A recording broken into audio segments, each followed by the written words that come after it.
नमस्कार भाई दोस्तों। हो सकता है ये बात चिंटू मिंटुओं को या गोदी मीडिया को बुरी लगे। वो उनको यकीन करने में थोड़ा ना समय लगता है, क्योंकि बेचारे एक दूसरी दुनिया के वासी हैं। ये चिंटू मिंटू भी और गोदी मीडिया भी ये दूसरी दुनिया के वासी हैं, इस देश के वासी नहीं है ये। अगर इस देश के वासी होते तो इनको पता लग जाता कि देश के अंदर क्या हो रहा है। इनको तो ये तो ज़रूर पता होता है कि पाकिस्तान बर्बाद हो गया, पाकिस्तान के अंदर महंगाई बढ़ गई। इनको ये नहीं पता होता कि अपने देश में महंगाई का क्या हाल है। इनको ये पता होता है कि ये देखो रूस यूक्रेन का युद्ध रुकवा दिया, लेकिन इनको ये नहीं पता होता कि मणिपुर का जो हाल हो रहा था उसको भी रुकवाना था। इनको पता ही नहीं है, ये दूसरी दुनिया के वासी हैं। लेकिन एक बड़ी अजीब गरीब खबर न्यूज़ सामने आई है भाई, कि बीजेपी के ही नेता मोदी से दूरी बढ़ाना चाहते हैं।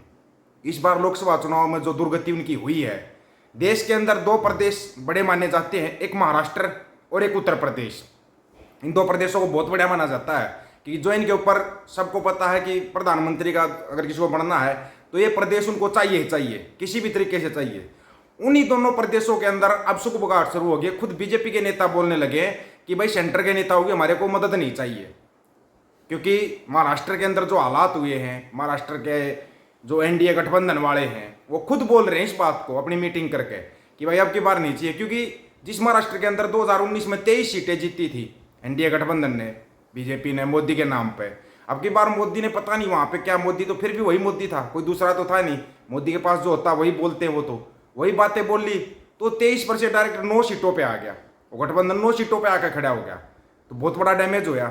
अब उस डैमेज के कारण वो बोल रहे कि हमारे को नहीं चाहिए सेंटर का कोई भी नेता, सेंटर का नेता नहीं चाहिए। सेंटर का सबको पता है, क्योंकि चुनाव किसके नाम पर लड़े जाते हैं, मोदी साहब के नाम पर लड़े जाते हैं। जहाँ भी देखो मोदी, जहाँ भी देखो मोदी। चुनाव में कौन खड़ा है? मोदी। मतलब कि 543 की 543 सीटों पे एक अकेला बंदा चुनाव लड़ता है तो प्रचार तो करेगा ना। अब प्रचार के लिए वो रोज की नई सामग्री कहाँ से लाएगा? विकास जो करवाया था वो गंगा में बह गया, विकास जो करवाया था तुम आप लोग देख नहीं पाए। लेकिन अभी एक बहुत बड़ा खेल सामने आया भाई। उस खेल में क्या है, महाराष्ट्र और उत्तर प्रदेश। और उत्तर प्रदेश में क्या करना चाहते हैं ये लोग सोच रहे हैं कि भाई उत्तर प्रदेश के अंदर पहले सबसे पहले तो ना इस बाबा को हटाओ भाई, क्योंकि मोदी जी की उम्र होने वाली है 75 साल। और सबको पता है नारा चिंटू मिंटू और अंध भक्तों ने दिया था, और गोदी मीडिया ने नारा दिया था कि मोदी के बाद कौन? योगी। यही नारा दिया था ना। लेकिन उस नारे का असर है ना, क्या है ना, थोड़ा ईगो हर्ट हो जाता है। अपने विश्व गुरु का ईगो हर्ट हो जाता है। और विश्व गुरु का ऐसा ऐसा ईगो हर्ट हो चुका है। एक तो लेने के देने पड़ रहे हैं, ये इंडिया गठबंधन वाले नहीं जीने दे रहे। ये बोल रहे हैं नहीं स्पीकर का चुनाव होगा, स्पीकर का चुनाव होगा।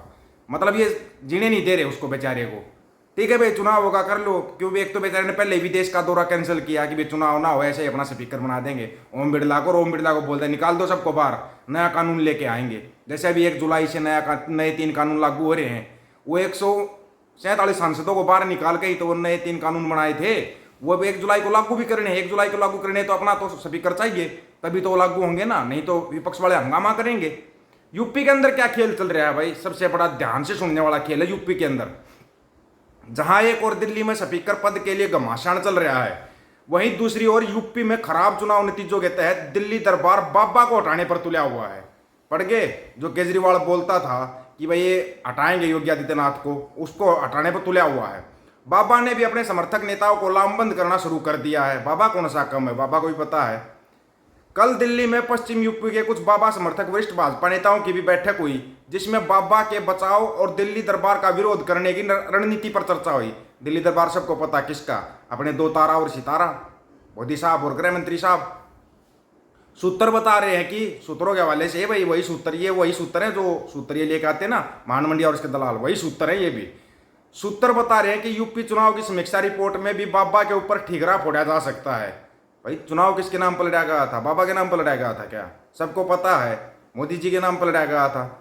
यूपी में भाजपा की 33 सीटें घटने का एक बड़ा कारण ठाकुरों की नाराजगी और पिछड़ों का इंडिया गठबंधन की ओर जाना भी माना जा रहा है। बाबा का इलाज करने के लिए दिल्ली दरबार बाबा को हटाकर किसी पिछड़े को मुख्यमंत्री बनाना चाहता है। ये तो भाई गलत हो जाएगा। देखो चिंटू, अब तुम्हारे को 2 भागों में बंटना पड़ेगा। एक भाग बाबा के साथ होगा और एक भाग अपने विश्व गुरु के साथ होगा। और मीडिया को भी बटना पड़ेगा, क्योंकि मीडिया ने भी इन 2 का चेहरा ऐसा बना रखा है कि दुनिया में इन 2 से ऊपर तो कोई है ही नहीं, कोई नहीं है। अब देखते हैं मीडिया किस खेमे में जाएगा। मंडिया और मंडियों के दलाल भी बटेंगे, अब बटेगा, बहुत कुछ बटेगा। पिछड़े नेता के नाम का विरोध संघ या भाजपा भी शायद ना कर सके, पिछड़े वर्ग के कोटे में पश्चिम यूपी के एक जाट नेता के मन में भी लहरें उठ रही हैं। एक जाट नेता के मन में लहरें उठ रही, पिछड़े वर्ग में है क्या जाट है? हमारे को भी आज ही पता लग गया भाई यूपी में पिछड़े वर्ग में है जाट। बड़ी तगड़ी बात है, पिछड़े वर्ग में जाट गिना जा रहा है। कमाल है भाई यूपी वाले, पश्चिमी यूपी के अंदर जाट नेता के मन में लहर। शाबाश, इसलिए गए क्या वो 54-58 आपके, उसके मन में लहर तो उठी होगी। जाट के बनने से कई प्रदेशों में जाटों की नाराजगी भी दूर हो जाएगी और हरियाणा के विधानसभा चुनाव में भी लाभ होगा। हरियाणा में जो हालत कर रखी है जाटों ने वो सबके सामने, पहले बता था अब की बार 50-50 और अक्टूबर में तुम्हारा कल्याण हो जाएगा। वैसे याद आया अक्टूबर में तो चुनाव महाराष्ट्र के अंदर भी है, इसलिए महाराष्ट्र वाले तैयारी कर रहे हैं कि भाई देख भाई चाहे तू कहीं भी रहना, बस हमारे यहाँ पर मत आना। महाराष्ट्र भी यही कह रहा होगा। वैसे एक चीज और बताता हूँ चिंटू, तुम्हारे वर्ल्ड कप भी तो चल रहा है। अब की बार गोदी मीडिया ने ये नहीं दिखाया कि भाई मोदी लाएगा वर्ल्ड कप, कहीं पनौती तो नहीं मान गई हो?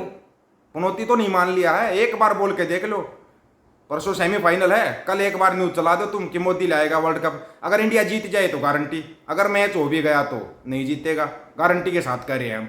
एक बार कहा दो मान मंडिया और उसके दलालों से कि मोदी लाएगा वर्ल्ड कप, जीत ही नहीं पाएगा। यदि संघ या बाबा के विरोध के कारण बाबा को हटा ना सके, भाई संघ बाबा के साथ है, बाबा को नहीं हटा सके तो यूपी को 3 हिस्सों में बांटकर बाबा को पूर्वांचल का मुख्यमंत्री बनाने की योजना भी है। पूर्वांचल में रहेगा फिर यूपी 3 हिस्सों में। प्रदेश बंटवारे से लोकसभा में तीसरी ताकत बनकर उभरे अखिलेश का भी इलाज हो जाएगा, क्योंकि वो भी बहुत बड़ी ताकत बनता जा रहा है। उनका 2027 में यूपी का मुख्यमंत्री बनने का सपना भी सपना ही रह जाएगा। अब दिल्ली और लखनऊ में पूरी तरह ठनी हुई है। देखते हैं शतरंज के इस 6 मात के खेल में कौन मोहरा पिटता है और कौन जीतता है। और हाँ, ये खबर भाई जो आप लोग बोलते हो ना, सूत्रों के हवाले से खबर है। जो आप लोग सूत्र लेके आते हो ना, उन्हीं सूत्रों के हवाले से खबर है ये। कोई दूसरे सूत्र हम कहाँ से लाएंगे? तुम्हारे सूत्र इधर उधर घूमते रहते हैं। अपने सूत्रों को संभालो, नहीं तो कोई सूत्र कूट के चला जाएगा। ठीक है ना? इन सूत्रों को संभाल के रखा करो। ये भान मंडिया इनके दलाल, इनके सूत्र पता नहीं कैसे इधर से उधर हो जाते हैं, इनके सूत्र लीक हो जाते हैं, फिर लीक हो जाते हैं। वैसे कल एक खेल और भी तो होने वाला है ना, उस खेल के लिए कैसा रहेगा?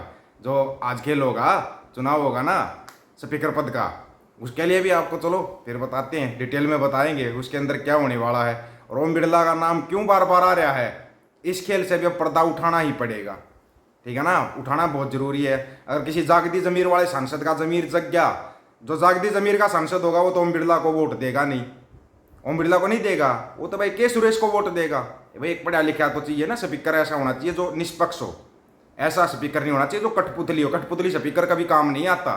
कठपुतली तो सबको पता है, नेता भी काम नहीं आता किसी के। नेता भी कठपुतली जब बन जाता हो किसी के काम नहीं आता, ये तो आप सबको भी पता है।